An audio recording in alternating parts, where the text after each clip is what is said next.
Layers of Fear is a horror game from 2016 and is by far the most popular and well-liked game I've reviewed, so me heavily criticizing it for half an hour is going to go over extremely well in the comments section. You play as the Painter, a man with a tortured past that, by horror gaming law, we will learn about through inevitable random notes and flashbacks. The game was best known for having trippy visuals, impossible spaces, and having absolutely nothing to do with Indigo Park, so I will not be mentioning that game in this review whatsoever. Even when this game first came out, it intrigued me, not because of its value as a horror game or its interesting level design, but because I thought it was the horror equivalent of a ride at Disney World. Kill him! No! Now don't get me wrong, I love rides like the Haunted Mansion, so long as you don't make me watch the movie afterward.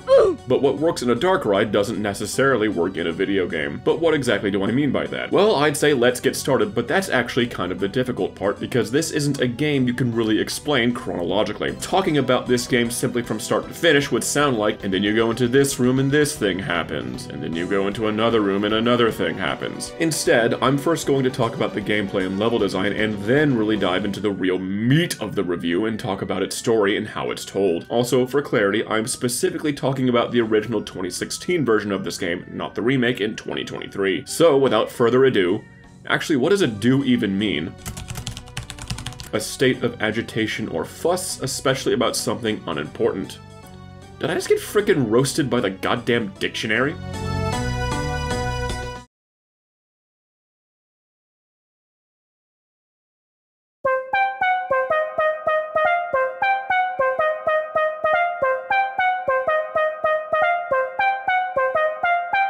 To give this game a break for a moment, I'm going to talk about its strongest point before I get back to ensuring that this video will have the most vibrant comment section on my entire channel. This game does often have good level design strictly in terms of aesthetics. Every room, even when nothing spooky is happening, has a slightly oppressive air about it, never letting you get completely comfortable. It's hard to put into words, but it's like the feeling of when you're left alone in a room with a mutual friend you don't really know that well, and neither of your attempts at conversation are really going anywhere. Also, you're pretty sure that mutual friend once killed again. All the halls and rooms are covered in famous portraits, as well as a few originals. Some of them here and there do some traditional Scooby-Doo things, which I don't really care about, but honestly, just having this many paintings with this many eyes always looking at you is just another way this game adds to its constant level of tension. Of course, what Layers of Fear is most known for is its grand set pieces, which I'm going to refer to as horror spots. These include moments such as a baby carousel, this melting room, and this room, which is one of my personal favorites because I have whatever the opposite of acrophobia is. Acrophilia? There's even a room that gave me that rare, genuinely distressed feeling I so desperately crave because I guess I'm just kinda screwed in the head. I do just wish these rooms had more of a...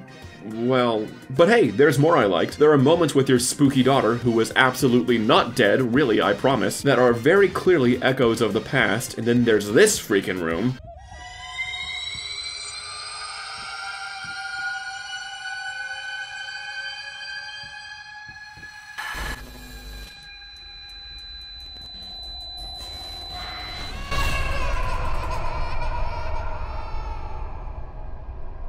Yeah, I don't have a joke for this. I was legitimately freaked out here. And while these are all certainly memorable set pieces, it's unfortunately hit or miss. Some of them are just kinda neat at best and comical at worst. Hey, what's going on over there? And this next one may be a personal thing since I don't find baby dolls scary, but this moment was just straight up Looney Tunes. I did not edit that sound effect in, that was just in the game. But if I were to add in a sound effect... and continuing the trend of funny rooms, we have... Nightcore was so much better in my day.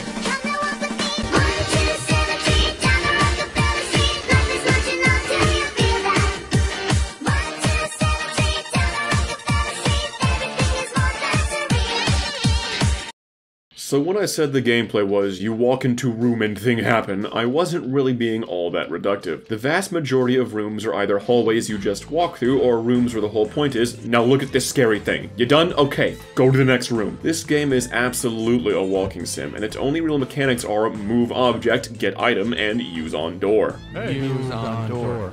I don't like that. The main idea of the game is that you're trying to finish your magnum opus, but the painter belongs to the cult of Slanesh, and thus has to find rather esoteric materials such as blood for paint, skin for canvas, and this eyeball to watch the whole thing because he's just a freak like that. Naturally, you'd assume the main goal is to explore the house and find these items, which would make for a fantastic Resident Evil or My Friendly Neighborhood style game, but Layers of Fear chooses to go in a different direction, specifically by giving you only one direction.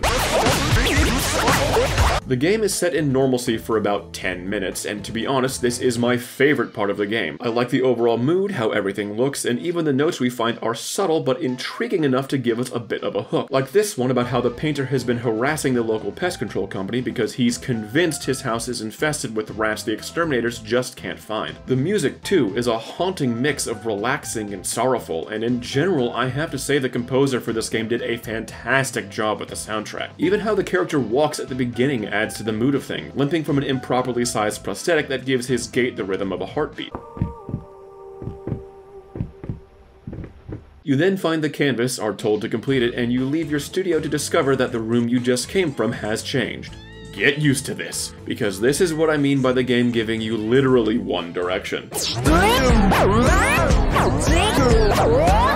It becomes clear pretty quickly that the whole game is a hallucination, or a dream, or a game engine tech demo, and from this point on, the house, to put it in terms the SCP fans will enjoy, becomes completely non-Euclidean in nature. There's no set map, no structure. You have no way of actually navigating the house because the only direction you can go is forward, and the next room is just whatever the game puts in front of you. Thus, the game completely loses any sense of real exploration, and that's where the Disney ride metaphor comes in. The game is so linear that if you put it on tracks and let it play itself, you really wouldn't lose all that much of the base experience. Your only actions in these rooms are either to move on to the next hall or to observe the random spooky thing in this room and open the next door. Some rooms will have the most basic of puzzles, but most of them just involve looking at something, or just waiting. There do exist one or two instances where you have the choice to go into a room or not, but at best it changes exactly one thing, and at worst changes nothing. I never felt like I was exploring a spooky mansion. I felt like I was being led by a tour guide from one site to the next. And I'm not saying that linear games are bad. In fact, I honestly wish for more linear games in this era where everything has to be yet another open world sandbox. Hi-Fi Rush, for example, is one of my favorite games of all time, and that is by definition a linear game. However, like most linear games, you're given a goal of, you need to reach here to get the thing. I can see the game's bosses getting frustrated as I get closer. I can see their layers looming overhead. I can see how much cash I'm draining from Zonzo the Bizarre Adventure's budget. Fuck, I love this game. So I always get that sense of progression. Layers of Fear doesn't have that. I have no idea how close I'm getting to the next piece of felony evidence. Don't worry, he's rich. At worst, he'll just be sentenced to a year or two of rehab. And even when I do get the next ingredient, it just kinda happens out of the blue. I never feel I earn it. For example, one of the items you eventually get is a bottle of blood. How do you get this bottle? Easy, by playing a gramophone backwards. How do you get this lock of hair? Simple, just wind up this carousel music box and watch this, admittedly pretty cool, horror doll sequence play out. A piece of bone by waiting, just waiting for a piano to stop playing a song that for some reason turns off the gravity. I never feel like I'm the one gathering these items, more like the game has decided it's gotten to the point where it should probably move things along and then just hands the item to me. That being said, there's nothing to do between set pieces. If anything, there's a whole one thing that you could consider the core gameplay. One thing that you can do in almost every room. One thing that unveils almost every plot development. One thing that this game has an entire achievement to boast about, so you know I'm not being pedantic. Behold... Cabinet! Who is left you open? Close! Much better. Cabinet! Now, when it comes to looting containers, I will admit that I'm kind of obsessed. The idea of leaving a room while missing even a single piece of loot or lore is maddening to me, and there's honestly no problem with a game having searchable drawers for supplies or notes, but this game takes it way too far, and I can prove it.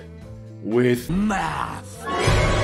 For reference, I started Layers of Fear at about 2:30 in the afternoon, and I got the Open 100 Drawers achievement at 4 o'clock, which means I was opening a cabinet or a drawer on average more than once per minute, and yet I still only managed to find half the total collectibles in this game, and these collectibles often have information you need to piece together huge chunks of the story. In fairness, this game has 3 different endings, so it's expecting you to play through multiple times. 2 problems with that though. 1, I really don't want to, and 2, actually getting the endings requires obscure steps like staring at rats, pushing a wheelchair, interacting only with certain items, leaving other items behind, and committing spousal neglect. Seriously, this article literally says, therefore avoid your wife, which I'm pretty sure is actually advice for World of Warcraft. I'm just kidding. Nobody who plays WoW has a girlfriend. Buddy, you're at my wedding. Now, I'm almost certain that at least one person has started typing in the comments to say that the Silent Hill series is famous for pretty much the same thing that Layers of Fear is doing, right down to ignoring or staying near certain characters. And because it was a mechanic in Silent Hill 2 of all games, that means it's perfect and I can't criticize it, right? Right? Okay, because I probably have to say this, I love Silent Hill 1 and 2. Hell, I'm even one of those snobs complaining at literally every little change in the remake. But I'm really not a fan of extremely obscure steps to get certain endings in horror games. Outside of endings like the dog ending, that one slaps. I get what Layers of Fear is trying to do. It's trying to make the player's actions in-game affect the endings of the story, which is great in concept. Some of these are actually fine and are choices you might naturally change on a second playthrough, such as avoiding or interacting with your child, and yes, even the ignore your wife while she's crying because you're a man in the early 1900s and female hysteria is still a valid diagnosis. If you're curious as to what that is, just ask an incel his opinion on women, it's remarkably similar. But then there are requirements that are just ridiculous. For example, I assumed getting the best ending required finding as many items and notes as possible, but no, that one needs you to look at your own paintings as little as possible and to not pick up items related to yourself. I'm sorry, but when the only two things I can do in this game are look at stuff and pick up things, I'm going to assume that I am supposed to look at stuff and pick up things. I'm not saying it needs to be completely obvious when you're making a story-affecting choice, but it does need to be some kind of a choice the player may logically change on another playthrough. Otherwise, the only way you're going to get these endings is by looking up a guide, and this completely distracts from the game and breaks the immersion that horror games live and die on. And speaking of living and dying, there's one more point I need to cover before getting to the game's actual story. There is a monster in this game, and it can kill you, but much like a shy dominatrix, she'll only treat you rough if you approach her first and ask her nicely.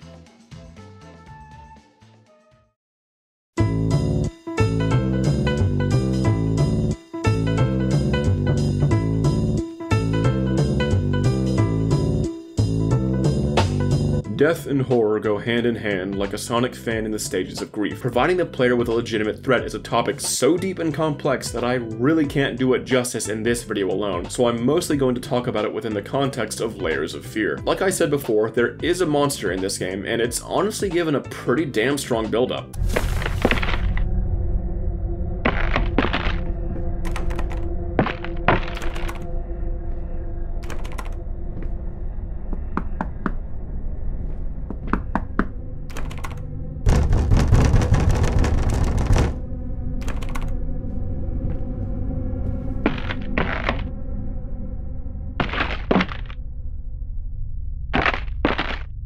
Seeing this strange rot following the monster through the walls as it makes these horrible noises and passes by the room you're trapped in is a wonderful set piece. It also raises a bunch of questions. What exactly is that rot, and why is it coming for the monster? And is the monster coming for me? The answer to all of these questions is actually the same.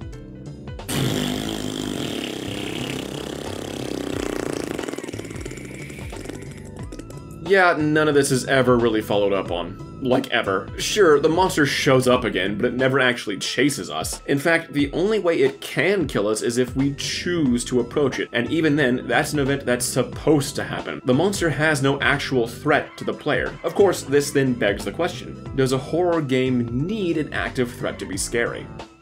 Look, that's a huge sweeping statement across a lot of games. I'm sure there are examples of great horror games that don't have an active threat. I've never played one, but I'm not ruling out the possibility. So instead, let's just ask if Layers of Fear would benefit from having an active threat. Yes, definitely. Absolutely. The reason that most horror games have some kind of active threat is to create tension. It's a very natural way too. Being hunted is a very deep, primal part of our brain that picks at one of our natural fears. Thus, it acts as an excellent foundation inspiration for horror to support more complex ideas. A classic example of this is Silent Hill, using active threats as a vehicle to deliver a baseline of stress and anxiety that the more psychological horror aspects can then build off of. What's sad is that this game does in fact have a fantastic monster design, which I can't show close-ups of on YouTube, and does absolutely nothing with it. The only times it can kill us are when we let it kill us. We don't die because we failed to escape a threat, we die because we ignored literally every human instinct and said, yeah, let's just walk towards a twitching spooky ghost lady, see what fucking happens. And this is where the dark ride metaphor comes back into play. In a ride like Mad Monster Mansion, this ride is freaking goated by the way, there's a part where we accidentally go into the marsh and get surrounded by a bunch of monsters that want to eat us. Of course, it's a dark ride, so that whole part is supposed to happen, and we know that nothing bad is going to come of it because the entire experience is literally on rails. It's all an intended part of the ride. It's not like in Amnesia, where dying to the monster sends you back and you have to creep through some scary dungeon again. Hell, in Layers of Fear,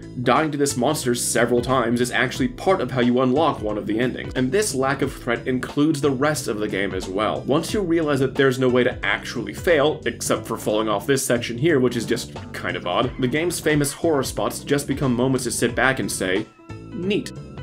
I know I don't need to react to anything. I know I don't need to be looking for threats. I know I don't need to be scared. The next horror spot is just gonna do its thing, unlock the door, and then I can move on. And I tried to be scared of this game. I give all horror games, no matter my prior opinion on them, an honest chance. I'm not one of those YouTube channels that thinks that taking nothing seriously ever is the peak of comedy. But even while I was experiencing that one horror spot that actually freaked me out a bit, the whole experience had this layer of disappointment because I knew the scary evil doll was just gonna disappear and I'd keep going like nothing had happened. This is a horror game where nothing you do matters. You can't make a bad decision, you can't take a wrong turn, you just keep on going and let the game play itself. I'm sorry, but if I wanted a game where nothing I do matters, I would have just bought Shenmue 3.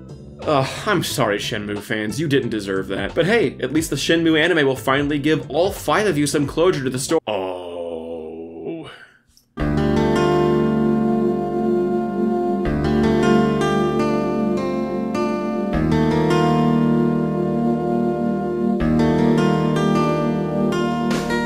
So what is the story to Layers of Fear? Well, it's actually pretty good. Only issue is I can't really show you the story because the game doesn't show you the story. Layers of Fear essentially has 2 storylines, one regarding the painter's past and one about finishing his newest painting in the present. Uncovering a character's horrible backstory is a fine and often very engaging part of a horror game. And given that this is a horror game about an artist being haunted by his past, the game has practically unlimited opportunities to create spectacular visual storytelling, merging his love for art with vivid imagery about his past and what's caused him to get to this point, showing us his story not in words but in allegory, metaphor, haunting visuals, and what the fuck do you think this game actually does? Okay, occasionally you get some set piece or event that tells you about the painter's life, like how he drinks a lot, his daughter draws creepy things, he likes to play checkers. Actually, this one is super important, remember the checkers, the game makes a huge deal out of it later, I promise. But 90% of the storytelling comes from 2 sources. You can probably guess it, and if you're a fan of Yahtzee, you can sing along with me. Random documents and audio logs. Yeah, pretty much every major event in the painter's life either comes from random notes or flashbacks, both of which are obtained from puzzles or the literally hundreds of cabinets and drawers. Like, it's fine to have major plot points in a note you're basically guaranteed to find, or supplemental details and more hidden notes, but Layers of Fear puts every single plot point in notes or items, and it feels random as to whether they'll be in obvious spots or just hidden in some drawer or cabinet. But what about the horror spots? Those huge, honestly cool moments where the game makes some spooky thing happen have to relate to the story, right? Sometimes? The horror spots are definitely the highlight of the game, but half the time they just feel like they exist to, well, look cool. I mean, what does this melting room mean? That they had a dead bedroom, maybe? Or what about all this fruit falling out of this painting? That he's running out of ideas like this basket is running out of fruit? And maybe this horror spot, the painter is constantly feeling on edge. And even the moments that do have good symbolism in them almost never do anything to further the story, just rehash things we pretty much already know from all the random documents and audio logs. Then on the opposite end of the spectrum, we get horror spots that are so literal they are literally writing on the wall. Like, come on, I walk into a brick wall that just has artist's block written on it. I am a grown-ass man, damn it. I don't need Dora the Explorer to spell things out for me. Okay then, what about the story of what is happening in the present? What the painter is doing now? Well, like I said earlier, there's no logical progression of point A to point B. The game just gives you the next story item when it feels like it. This is why I've had to structure the video like this, because this game doesn't really have a natural story progression from start to finish. No real plot developments ever happen in the present, and the past is all presented via notes and monologues. Every story beat just happens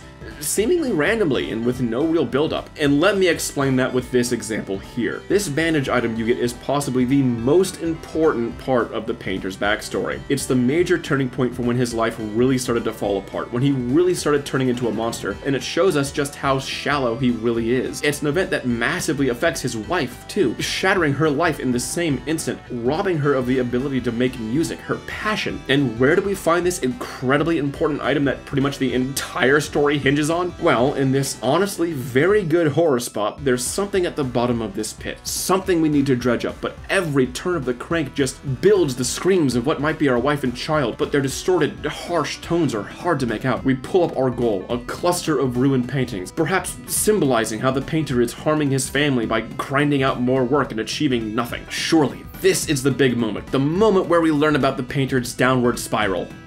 Nah, you just fall down this hole, walk through some goopy rooms, and then the bandage is just here in this closet.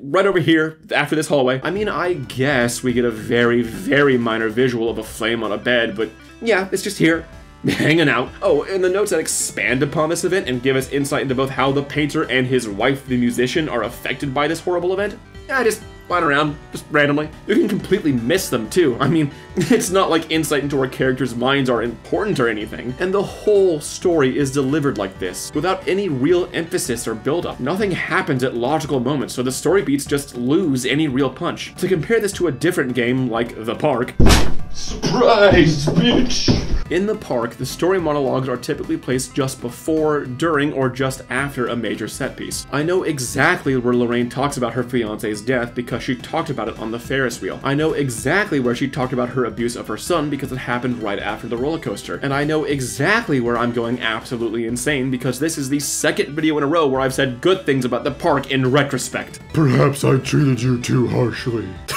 Why does my Thanos impression sound like Patrick Star?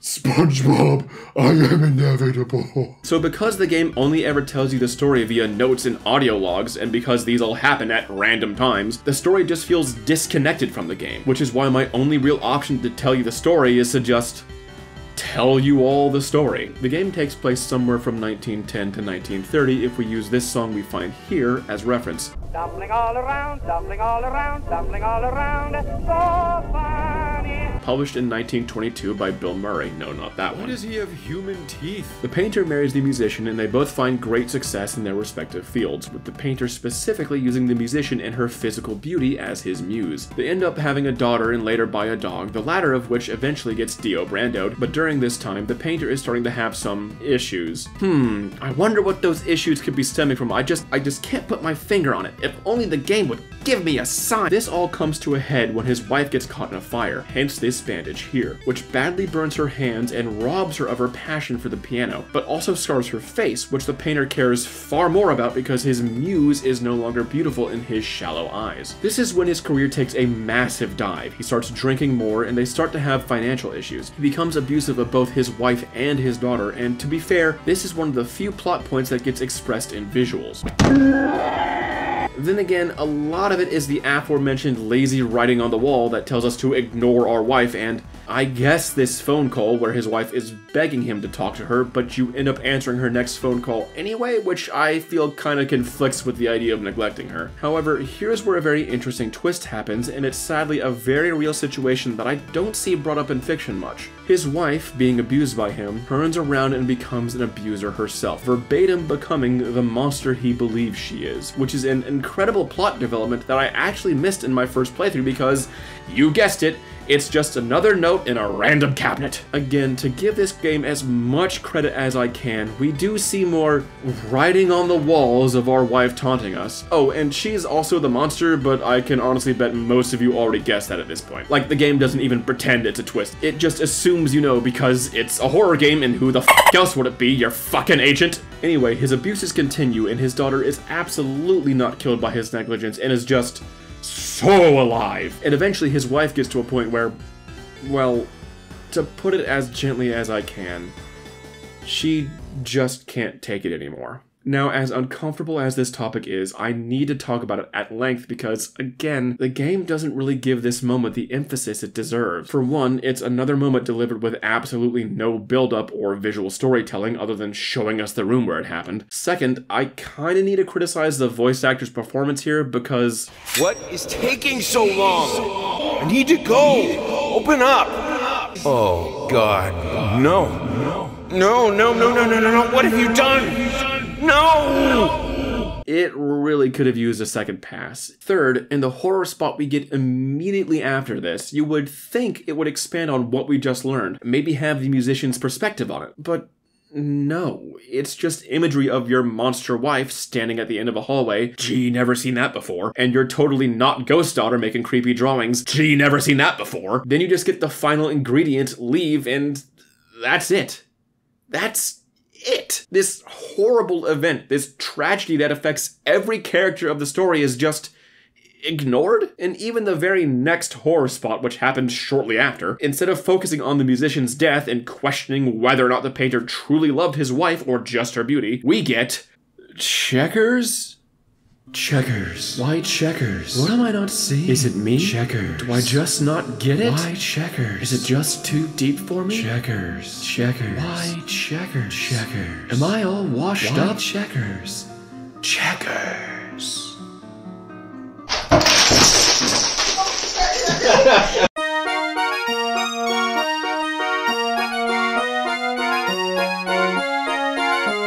I'm going to take a break from the story for just a moment to talk about just how absolutely awful this section is. First off, it's not telling us anything new, it's just bits of other, more visually interesting horror spots jammed together. And as far as why we're focusing on a checkerboard, no idea. I mean, literally the only other time checkers is mentioned is... You beat me again. Sometimes I wonder why I even bother. Good thing we didn't bet on it. What? What's so funny? And this whole section has us searching this incredibly dark room filled with random junk and debris for tiny, hard-to-see checker pieces, dragging the pace of this game to an absolute crawl. Oh, that not bad enough yet? Well, how about while you're searching for these tiny, hard-to-spot checker pieces, we have the game randomly take your camera control away and just spin it around constantly. It's like the game is asking, have you ever felt both pissed off and like you want to vomit at the same time? No? Well, would you like to? And going back to the story, we're picking up random checker pieces. Is it supposed to symbolize that he's trying to pick up the pieces of his life? Because why use checker pieces for that? Why not scraps of canvas or broken art supplies or literally anything else that would tie in thematically to the story? I hate to bring this game up again because if I haven't pissed off the Layers of Fear fans yet, then I sure will now. But the artist's story from Balan Wonderworld has better thematic coherency than the painter's story in Layers of Fear. Now sure, Balan's storytelling is awful, but just take a moment to look at this chapter. Lucy Wong, much like the painter, is also suffering from artist block, and much like Layers of Fear, the layers of her mind feature strange visuals and shifting level geometry. But Balan actually tries to tie those visuals into Lucy's artist block instead of just having fruit pour out of a painting or shoving copious amounts of baby dolls in our face. The paintings on the walls are all smeared and ruined, and the levels are about shifting the direction the world faces, which can be taken either to show how her world is being shaken and turned upside down, or how artist block can be resolved by looking at a problem from a different point of view. And her boss fight not only continues this theme of taking different perspectives, but takes place in a constantly downward spiraling tunnel, showing her downward spiral just like in her cutscene. And yes, I know I'm talking out of my ass by saying Balan has good visual storytelling, but at least these are interesting connections to make. Why use checkers here? Why not the honestly very interesting and disturbing rat imagery the game has been using through the entire story? There's so much that could be done to tie up the rat imagery into his obsession, his deteriorating mental state. What am I supposed to say about a bunch of checker pieces floating floating in the air, that he wants to go play checkers in space, or at least let me make my own connections instead of just writing on the walls what you want us to think. I mean, this room literally has talking behind our backs written on the wall. Gee, you think the painter might be getting paranoid? You think maybe you could have just let us experience that for ourselves by having these paintings shift behind us without spelling it out for us? Can I please just have a scrap of coherent story? I like this painting. I want this painting in my house.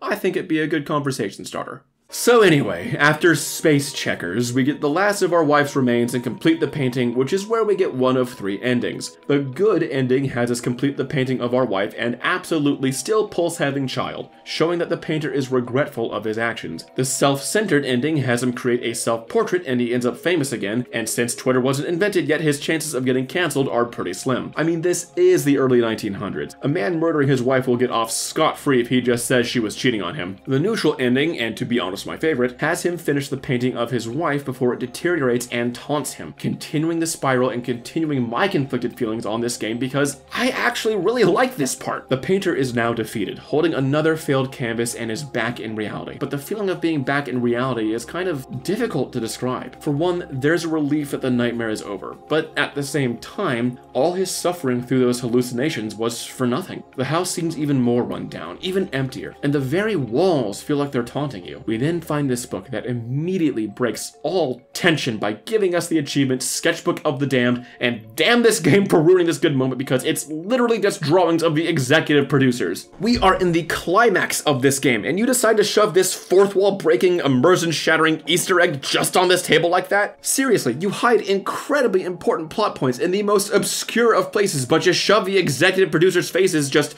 right on a table like that, out in the open. I'm not saying you can't have this Easter egg, but at least make it harder to find and not literally right when we're about to finish the story. Imagine if I, right during this high energy section of the video, broke all pacing and immersion just to put in an ad read. The only thing that would break harder than that is new breaks from Midas. Anyway, finishing off this ending, we get a moment that is actually horrifying in its implications. And no, I am not leading this up to another joke. The painter takes his failed portrait into a room where we see dozens of other portraits. And when we toss in this latest one, we can see that it's not ruined. It's all in his head.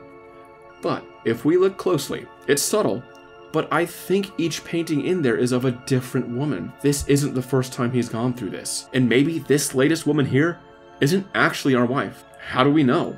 How do we know that the pieces we've been collecting are actually from our wife and not just another victim? Has he done this before and failed? And am I just making all of this up because I cannot find anyone talking about this theory in any source or forum or plot synopsis? I'd honestly like to believe that this is what the ending is implying, but I do admit it's kind of a stretch, since this is the only time this would be hinted at, and we all know how this game feels about subtlety. Plus, it would break pretty much all theming thus far, considering how this has been a personal story between the painter, the musician, and their alive and living daughter who is so full of life. I still like this ending the best, serial murderer or not, and the game then invites you to play again and finish it, thus starting the cycle again. But I'm not going to do that. I'm just going to wrap things up and surmise my pretty obvious feelings on DLC. I didn't know there was DLC for this game.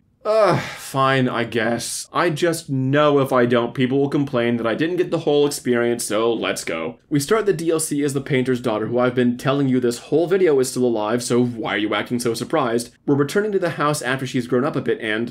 Oh, I always hated that sound. I wonder when was the last time this place saw sunlight. Oh, it reeks in here.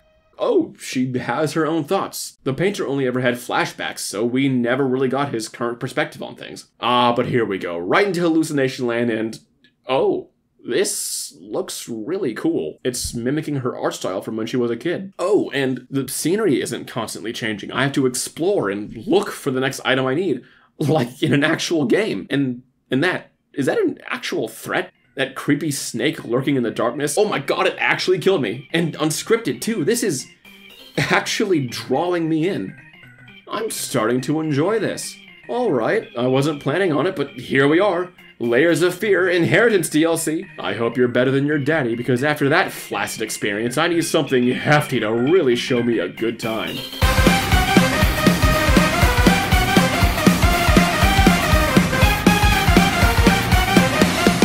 So Inheritance starts out with you, the painter's daughter, who was only ever referred to as the daughter, returning to her childhood home after her father's death, which makes this the third horror game I can think of where you play as the grown-up daughter of a protagonist from a previous installment who was forced to undergo the same horrors as their parent in a kind of sins of the father sort of way. The house itself always stays completely grounded and serves as a kind of hub to the main horror segments, which honestly does wonders for the pacing. It may seem counterintuitive, but the pacing in a horror game needs calm spots to give the player time to recover and to give the game an opportunity to start building tension from a lower baseline again. I do have a small issue with the hub area in that it lets the player experience each horror segment in any order. In my opinion, this is a bit of a mistake since there are some moments that hit a lot harder than others, but having the freedom to explore is still a wonderful change of pace. What I'll do then is talk about these events in the order I personally experienced them. The first was my second adventure into a world made entirely of crayon drawings, but instead of meeting gamer Bod Elmo, we meet Big Bad Daddy Wolf, and just to be clear,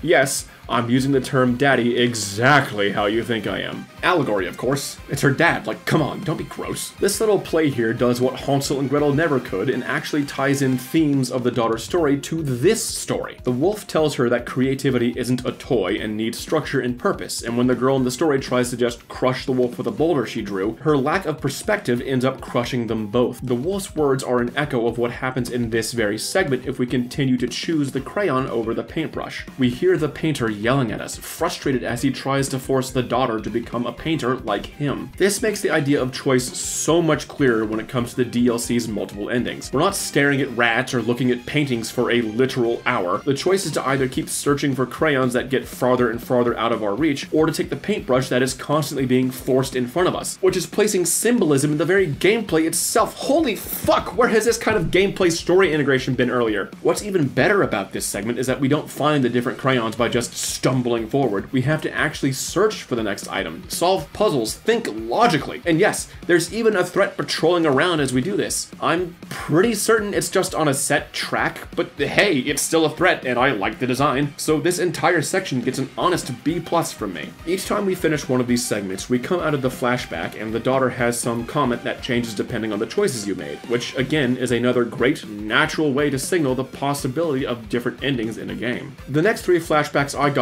were all what I'm going to call mini memories, and they too have subtle ways to influence the story. They tell more minor parts of the daughter interacting with her father, and what's excellent is that not all of them depict him as a monster. Sure, in most of the memories he's yelling and probably drunk, but in this one here we see him trying to play the melody the musician played so often. Just him wanting to hear that song again. I also love these segments for the visuals. These moments are explicitly memories, and instead of just hearing another monologue, we get to experience it for ourselves. And because these are memories of when she was a little girl, much of the world is flaking away and nondescript, giving the most detail only to the actual important parts of the memory, which is a pretty true reflection of how memories work. The next segment, though, is a bit more return to form. We're once again exploring the house while it just kind of goes where it wants, but I still really like this segment. For one, the entire world has been distorted to look tall and stretched out, not just placing our camera low to the ground, but really giving a sense of being someone incredibly small in an overbearing, imposing world. And unlike the base game, the set pieces and themes here actually relate to the daughter, her past, and the game's underlying themes. We get to see some of her mother's abuses too. While she never went so far as to shout or harm her daughter, we can see the pressure placed on the daughter to become a great pianist, the disappointment in her mother's tone, the judgment. And yet, even with this pressure, there's a kind moment shared between all 3 of them, painting the family much more dynamically and tragically because there was a time when this was a functional, loving family, and instead of just being told about it through notes, we get to experience it firsthand. This makes the loss of that family so much more powerful. The whole segment also makes it far clearer that we're actively choosing to follow our father or not. My choice was with the mother in this part, and it led me to a small dining room where I realized that my goal is to find 3 pieces of a torn drawing.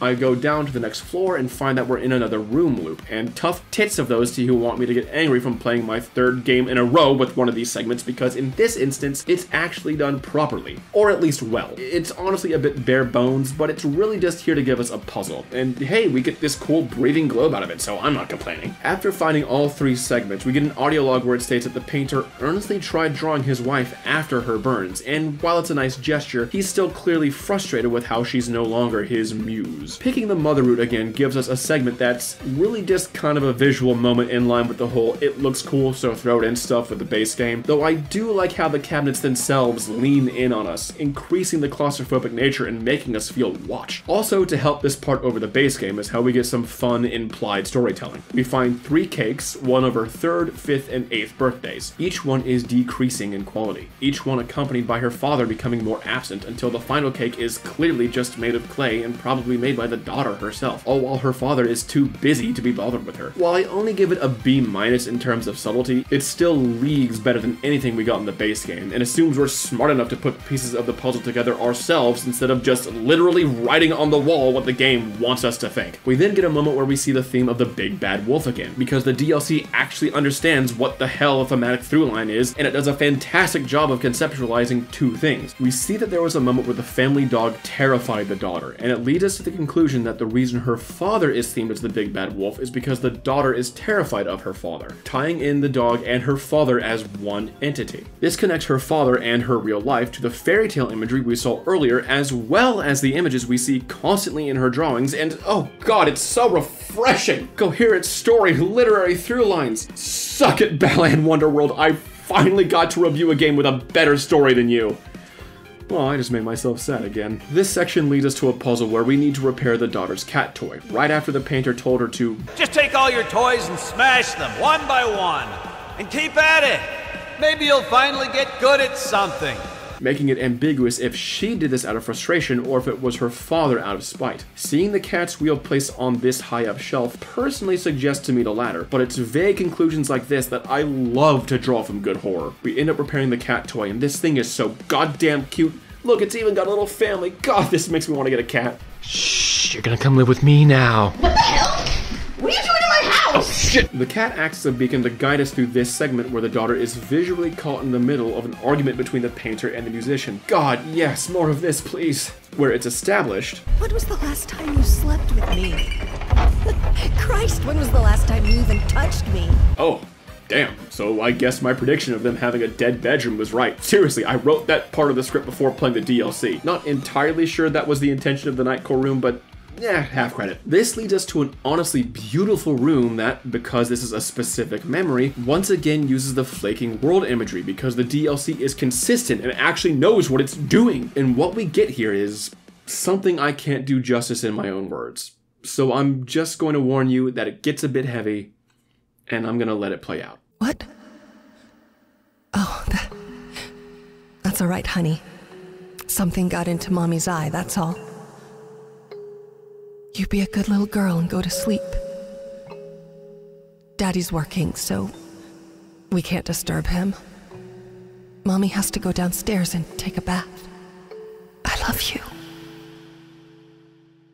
Yeah, that part, once I put 2 and 2 together, considering what we know happened in the bath, that part honestly got me.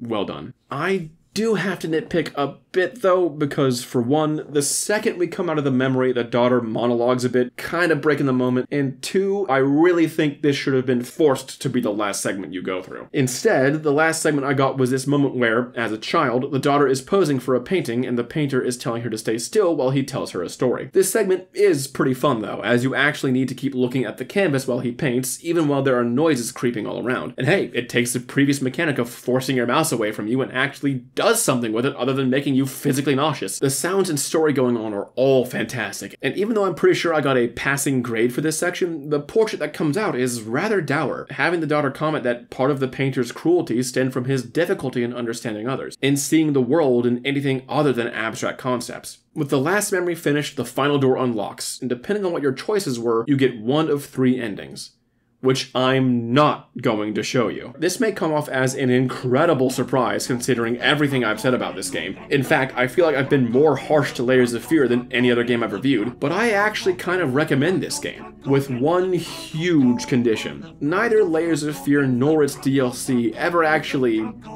scared me. Sure, there were plenty of moments that gave me goosebumps or set me on edge, but I never really experienced that primal, panicked fear I am so concerningly obsessed with. So horror fans can't really go in expecting a horrifying experience, but there is a good, disturbing story with great visuals here. Or at least in the Inheritance DLC. I still think the base game is awful. Unfortunately, I don't think an experience that took me just barely over an hour to beat is worth the $22 price tag, since you have to buy the longer base game to get Inheritance. But if you can manage to get it on a decent sale, I actually recommend you do so. I even recommend playing through Inheritance a couple of times just to see the different choices and endings you can make. And even while I've made my opinion on the base game very clear, I do mean it when I say that it's a fun Disney ride. If you just kind of sit back and take it all as one big haunted house tour, then its visual, story, and excellent music will definitely carry you. And you then get the bonus of the excellent DLC. If you're someone who has a harder time with horror, this may be a good stepping stone. I can see why so many people love this game, and trust me, coming from a guy who's a fan of Sonic, Five Nights at Freddy's, and Yooka-Laylee, I have no right to bash someone for enjoying a game I think is bad. And even then, I do respect this game. Layers of Fear fascinates me for the exact same reasons the park fascinates me. It wasn't created to follow a trend or go MatPat into making a game theory video. They wanted to make a real work of art, but something just went wrong along the way. Hey, why does that sound familiar? And since Layers of Fear, Bloober Team has gone on to make other horror games, including the Layers of Fear remake I mentioned at the beginning of this video. I'm not promising a review of the remake, at least not immediately, but considering the drastic improvement I felt going from Layers of Fear to Inheritance, I'm honestly curious to see if they've really managed to learn from what didn't work in the original and make something truly beautiful.